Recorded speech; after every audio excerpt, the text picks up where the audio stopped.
1990వ దశకంలో మునిగిపోయే దశలో ఉన్నటువంటి భారత ఆర్థిక వ్యవస్థను తన సంస్కరణల ద్వారా ప్రపంచ చిత్రపటంలో భారతదేశాన్ని మొదటి 5 స్థానాల్లో చేరే విధంగా దిశానిర్దేశం చేసినటువంటి దార్శనికుడు డాక్టర్ మన్మోహన్ సింగ్ గారు. ఆయనకు మా అప్టెక్ జాబ్స్ తరపున ఇవే మా అశ్రు నివాళి. భారత మాజీ ప్రధాని మన్మోహన్ సింగ్ కన్నుమూత. భారత మాజీ ప్రధానమంత్రి, దేశ ఆర్థిక సంస్కరణల రూపశిల్పి మన్మోహన్ సింగ్ డిసెంబర్ 26న కన్నుమూశారు. దేశానికి ప్రధానిగా 10 ఏళ్లు సేవలు అందించారు. ఆయన మన భారతదేశానికి ప్రైమ్ మినిస్టర్గా 10 ఇయర్స్ సేవలు అందించారు. యూపీఏ హయాంలో 2004 నుంచి 2014 వరకు ప్రధానిగా పనిచేశారు. యూపీఏ అంటే United progressive aliens. 2004 general elections తర్వాత యూపీఏను ప్రకటించారు. 33 ఏళ్ళు రాజ్యసభ సభ్యుడిగా కొనసాగిన ఆయన రాజకీయాలకు దూరంగా ఉన్నారు. ఎన్ని సంవత్సరాలు ఆయన రాజ్యసభ సభ్యుడిగా ఉన్నారంటే 33 సంవత్సరాలు ఆయన రాజ్యసభ సభ్యుడిగా కొనసాగారు. 1987వ సంవత్సరంలో ఆయనను కేంద్ర ప్రభుత్వం పద్మవిభూషణ్ అవార్డుతో సత్కరించింది. ఆర్థిక మంత్రి నుంచి ప్రధానిగా ఆయన ఫస్ట్ ఆర్థిక మంత్రిగా ఉన్నారు. అప్పటి నుంచి ప్రధానిగా ఎలా వచ్చారో చూద్దాం. 1991లో ప్రధానిగా పివి నరసింహారావు బాధ్యతలు చేపట్టాక మన్మోహన్ సింగ్ ఆర్థిక మంత్రి అయ్యారు. 1991వ సంవత్సరంలో ప్రధానిగా పివి నరసింహారావు గారు బాధ్యతలు చేపట్టారు. అప్పట్లో మన్మోహన్ సింగ్ గారు ఆర్థిక మంత్రి అయ్యారు. ప్రస్తుతం పాకిస్తాన్లో ఉన్న పశ్చిమ పంజాబ్లోని గహ్లో 1932 సెప్టెంబర్ 26వ తేదీన సిక్కు కుటుంబంలో మన్మోహన్ సింగ్ జన్మించారు. ఆయన ఎక్కడ జన్మించారు అంటే పంజాబ్లోని గహ్లో. దేశ విభజన సమయంలో ఆయన కుటుంబం భారత్కు వలస వచ్చింది. పాకిస్తాన్ ఇండియా విభజన సమయంలో ఆయన కుటుంబం భారత్కు వలస వచ్చింది. ఇప్పుడు ఆయన ఎడ్యుకేషన్ గురించి చూద్దాం. మన్మోహన్ పాఠశాల విద్య ఉర్దూ మీడియంలో కొనసాగింది. దీంతో ప్రధాని అయ్యాక ఆయన తన హిందీ ప్రసంగాలను ఉర్దూలో రాసుకొని చదివారు. ఆయన చదువు మొత్తం దేంట్లో కొనసాగిందంటే ఉర్దూలో కొనసాగింది. ఆయన ప్రధానమంత్రి అయ్యాక తన ప్రసంగాలను హిందీ ప్రసంగాలను మొత్తం ఉర్దూలో తర్జుమా చేసుకొని చదువుకునేవారు. విభజన తర్వాత హల్ద్వానీకి మరియు అమృత్సర్కు మన్మోహన్ కుటుంబం వలస వచ్చింది. హల్ద్వానీ అనేది ఉత్తరాఖండ్లో ఉంది, అమృత్సర్ పంజాబ్లో ఉంది. ఈ విభజన తర్వాత అంటే పాకిస్తాన్ ఇండియా విభజన తర్వాత ఆయన కుటుంబం హల్ద్వానీకి అమృత్సర్కి వలస వచ్చింది. అక్కడ హిందూ కళాశాలలో చదివిన ఆయన ఆ తర్వాత పంజాబ్ విశ్వవిద్యాలయంలో చదివారు. 1952లో ఆర్థిక శాస్త్రంలో డిగ్రీతో పాటు 1954లో పీజీ చేశారు. అంటే 1952లో ఆర్థిక శాస్త్రంలో డిగ్రీ చదివి 1954లో పీజీ చేశారు.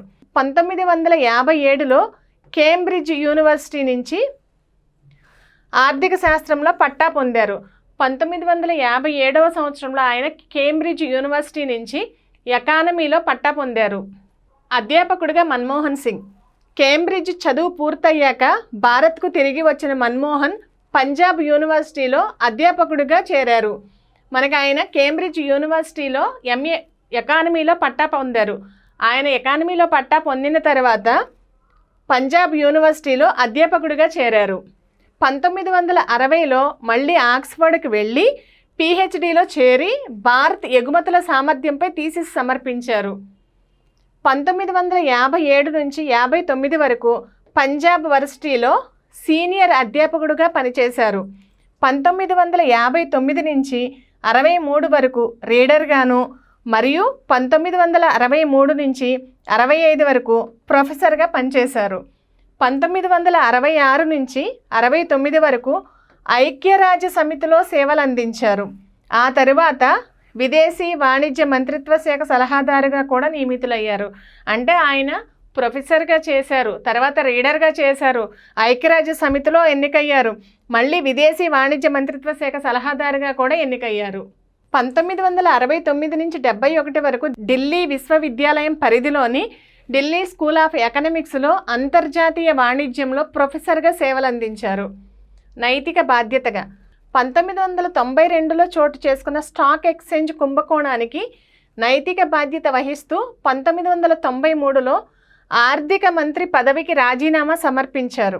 అయితే అప్పటి ప్రధాని పివి నరసింహారావు గారు ఆయన రాజీనామాను తిరస్కరించారు. 1992లో హర్షద్ మెహతా స్టాక్ ఎక్స్చేంజ్ కుంభకోణం అప్పుడు మన్మోహన్ సింగ్ గారు ఆర్థిక మంత్రిగా ఉన్నారు. ఆయన ఈ కుంభకోణానికి నైతిక బాధ్యతగా వహిస్తూ రాజీనామాను సమర్పించారు. అయితే అప్పుడు ఆయన చేసినటువంటి రాజీనామాను పివి నరసింహారావు గారు తిరస్కరించారు. రాజ్యసభకు ఎన్నిక. ఆయన రాజ్యసభకు 33 సంవత్సరాల పాటు చేశారు. ఏ సంవత్సరంలో చేశారో చూద్దాము. 1991లో అస్సాం నుంచి మన్మోహన్ సింగ్ రాజ్యసభకు ఎన్నికయ్యారు. 1991లో ఫస్ట్ అస్సాం నుంచి మన్మోహన్ సింగ్ గారు రాజ్యసభకు ఎన్నికయ్యారు. ఆ తర్వాత 1995లోను, 2001లోను, 2007లోను మరియు 2013లో రాజ్యసభ సభ్యుడయ్యారు. భారతీయ జనతా పార్టీ అధికారంలో ఉన్న కాలంలో ఆయన రాజ్యసభలో కాంగ్రెస్ సభాపక్ష నేతగా వ్యవహరించారు. 1999లో దక్షిణ ఢిల్లీ నుంచి లోక్సభ ఎన్నికల్లో పోటీ చేసి ఓడిపోయారు. 1999లో ఆయన లోక్సభకు పోటీ చేశారు, కానీ ఓడిపోయారు. ఆర్థిక శాఖలో ఆయన ప్రస్థానం చూద్దాము. 1972లో మన్మోహన్ కేంద్ర ఆర్థిక శాఖలో ముఖ్య సలహాదారుగా నియమితులయ్యారు. ఫస్ట్ ఆయన 1972వ సంవత్సరంలో ఆర్థిక శాఖలో ముఖ్య సలహాదారుగా ఎన్నికయ్యారు. 1976 నాటికి ఆర్థిక శాఖ కార్యదర్శి అయ్యారు.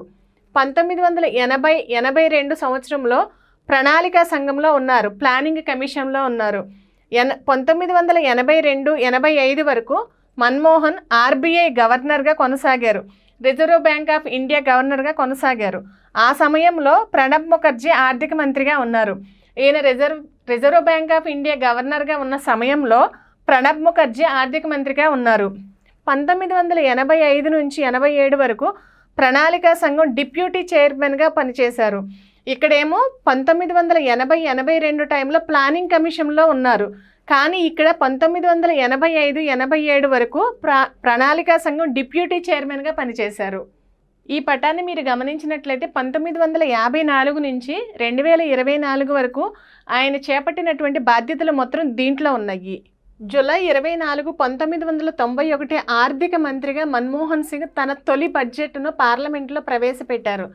ఫస్ట్ మన్మోహన్ గారు బడ్జెట్ను పార్లమెంట్లో ఎప్పుడు ప్రవేశపెట్టారు అంటే 1991 జూలై 24న ఆర్థిక మంత్రిగా తన తొలి బడ్జెట్ను పార్లమెంట్లో ప్రవేశపెట్టారు.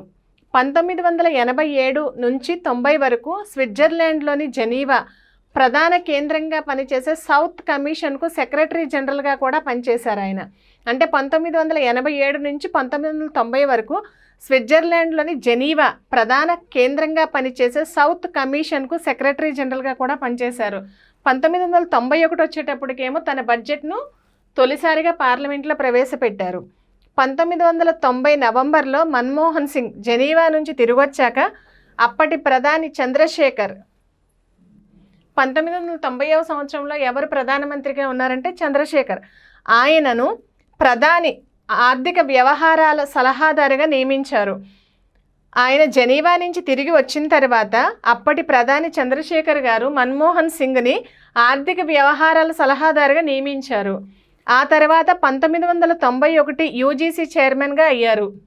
మన్మోహన్ హయాంలో మహిళా రిజర్వేషన్ బిల్లుకు మన్మోహన్ ఆమోద ముద్ర వేయించారు. అత్యంత వ్యూహాత్మకంగా తెలంగాణ బిల్లును ఉభయ సభల్లో గట్టెక్కించారు. లోక్సభ, రాజ్యసభ ఈ 2 సభల్లో కూడా అత్యంత వ్యూహాత్మకంగా తెలంగాణ బిల్లును ఉభయ సభల్లో గట్టెక్కించారు. మన్మోహన్ సింగ్ హయాంలోనే సేల్స్ ట్యాక్స్ స్థానంలో వ్యాట్ ప్రవేశపెట్టారు. మొట్టమొదటిసారిగా ఈయన హయాంలోనే సేల్స్ ట్యాక్స్ స్థానంలో వ్యాట్ను ప్రవేశపెట్టారు. మన్మోహన్ హయాంలోనే ప్రతిభా పాటిల్ రాష్ట్రపతి పీఠమెక్కారు. తొలిసారి ఒక మహిళను దేశ అత్యున్నత స్థానంలో కూర్చోబెట్టిన ఘనత మన్మోహన్ గారికే చెందింది. అంటే అప్పటి వరకు రాష్ట్రపతి పదవిలో ఏ మహిళ లేదు. ఈయన హయాంలోనే రాష్ట్రపతి పదవిని ప్రతిభా పాటిల్కు ఇచ్చారు. ఆయన ప్రభుత్వం గ్రామీణ ప్రాంతాలలో వైద్య ఆరోగ్య సేవలకు సంబంధించిన మౌలిక వసతులు పెంపొందించడానికి నేషనల్ రూరల్ హెల్త్ మిషన్ను ప్రారంభించింది. అంటే గ్రామీణ ప్రాంతాలలో వైద్య ఆరోగ్య సేవలకు సంబంధించినటువంటి మౌలిక వసతులను పెంపొందించడానికి నేషనల్ రూరల్ హెల్త్ మిషన్ను ప్రారంభించింది.